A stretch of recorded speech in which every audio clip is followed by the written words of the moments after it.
My trip to heaven, pocket full of blessings. The air outside is getting colder. The clouds are gathering like a blanket to cover the sun. It's not as bright out today. The wind is blowing the bushes close to Speedway. I look ahead and my husband is waving me over to the bench. We walk together hand in hand as we walk slowly up to the gate. Reaching out with his hand, he opens the gate with the key, and we walk through. We walk up the trail, and the weather seems to change all at once.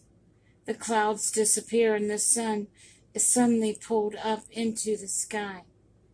It is so bright, it feels as if the sun warms up the coldness on my shoulder.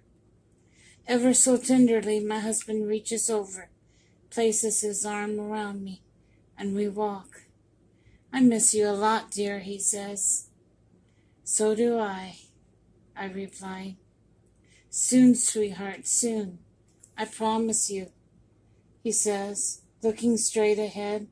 My eyes grow dim, and I reply, I know, yes, I know. I miss you too. I leaned over and kissed him on the cheek. With a tear springing to my eye, he gently holds me for a little while. We stand there, arm in arm. It is so pretty here. The sun sparkles each day. It's so bright and new, yet so beautiful. Yet my heart aches more and more for you. I know, he said.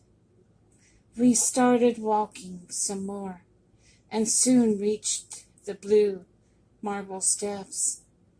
Going in the door, through the hall of memories, up the staircasing. Soon we found ourselves in another room.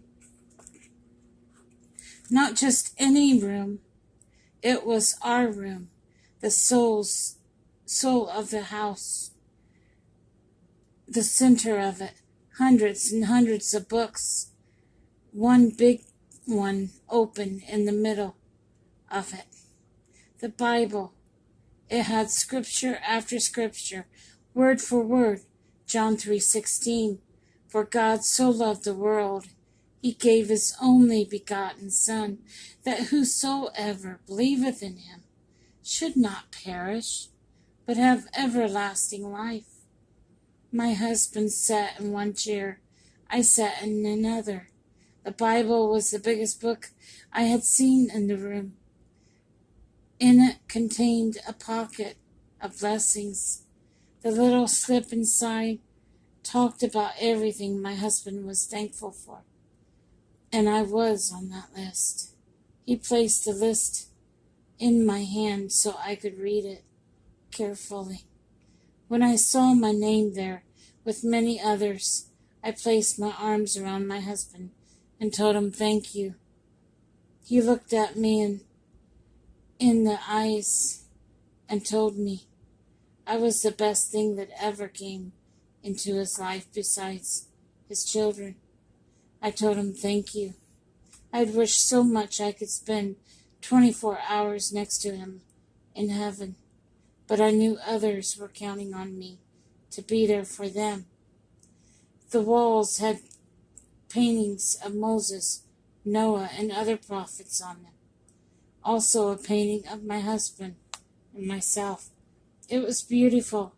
I couldn't wait because I felt as if my husband had been the biggest blessing there was.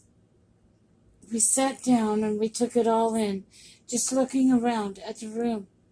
Looked as if it were 3 stories high, and the record room was kept towards the back. It was almost time to leave. My husband suddenly took my hand and asked, "Are you ready?" I looked, and my eyes went teary again, and said yes. We walked quietly through the front door of the mansion, feeling the toasty warmth upon us, walking down the pathway, taking in all the fragrance of flowers toward the gates. Gently holding my face in his hands, he said, "One day in heaven, I will take care of you, like you took care of me." "Thank you," I said. He opened the gate and the key, and I waved as I walked through it, and he waved back, throwing me a kiss.